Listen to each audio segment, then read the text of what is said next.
साल 2026 की शुरुआत दुनिया के लिए एक बहुत बड़ी खबर लेकर आई है। पश्चिम एशिया एक बार फिर संकट के मुहाने पर है।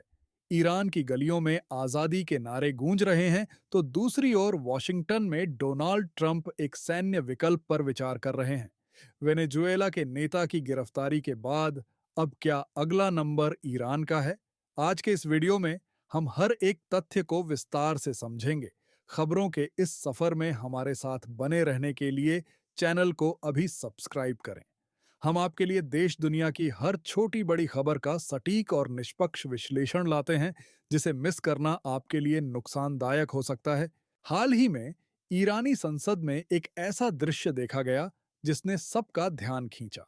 संसद के मुख्य वक्ता, स्पीकर, ने अमेरिका को सीधी चेतावनी दी है। उन्होंने स्पष्ट कहा कि यदि अमेरिका ने ईरान पर हमला किया तो जवाब बहुत ही सख्त होगा।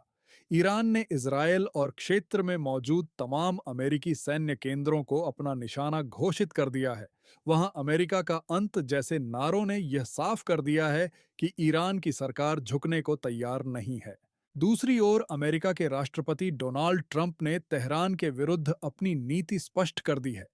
ट्रंप ने इसे अंतिम चेतावनी बताते हुए कहा कि अगर ईरान की सरकार ने प्रदर्शन करने वाले लोगों पर बल प्रयोग किया तो अमेरिका शांत नहीं रहेगा।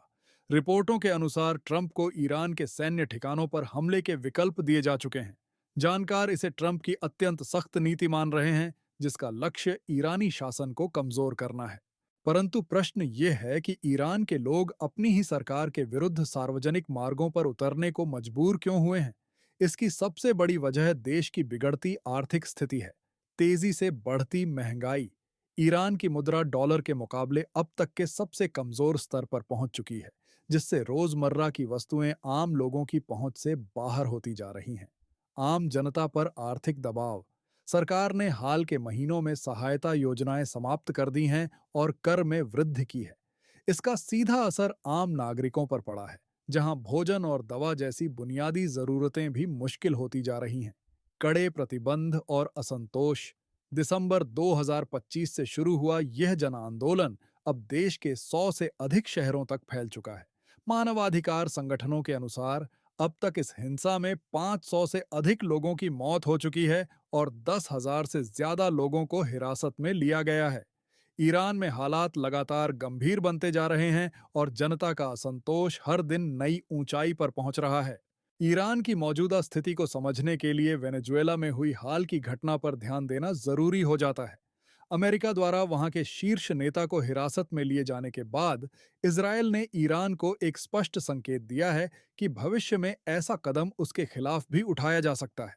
वेनेजुएला और ईरान के संबंध लंबे समय से काफी मजबूत रहे हैं। ऐसे में इस घटना ने ईरान के सत्ता तंत्र को सतर्क कर दिया है।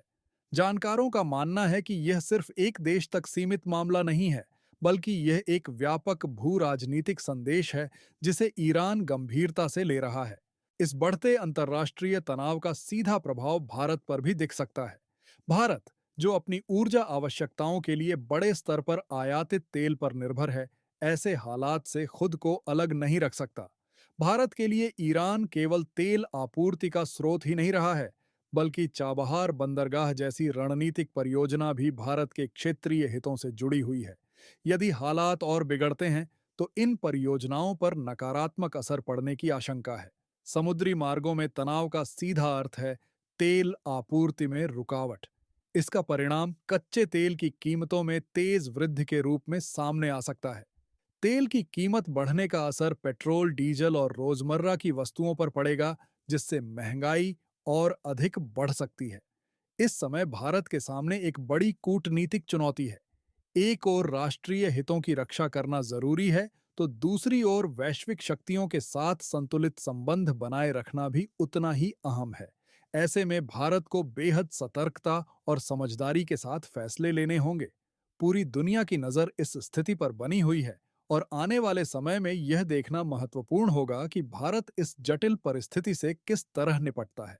तो अब सबसे अहम सवाल यही है कि क्या यह पूरी स्थिति केवल अंतर्राष्ट्रीय दबाव बनाने की एक रणनीति है, या सचमुच दुनिया एक और व्यापक युद्ध की दिशा में आगे बढ़ रही है?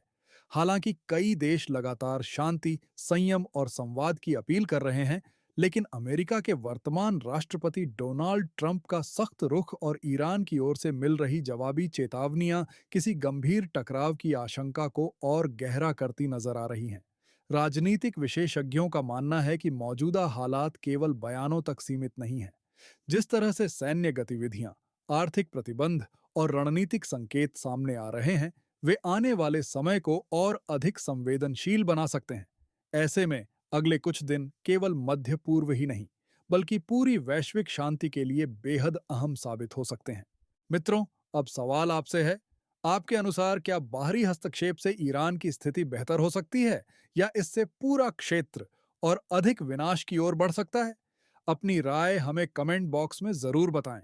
अगर आपको यह विश्लेषण उपयोगी लगा हो, तो वीडियो को लाइक करें, चैनल को सब्सक्राइब करें और ऐसी ही गहन अंतर्राष्ट्रीय खबरों के लिए हमारे साथ जुड़े रहें। धन्यवाद।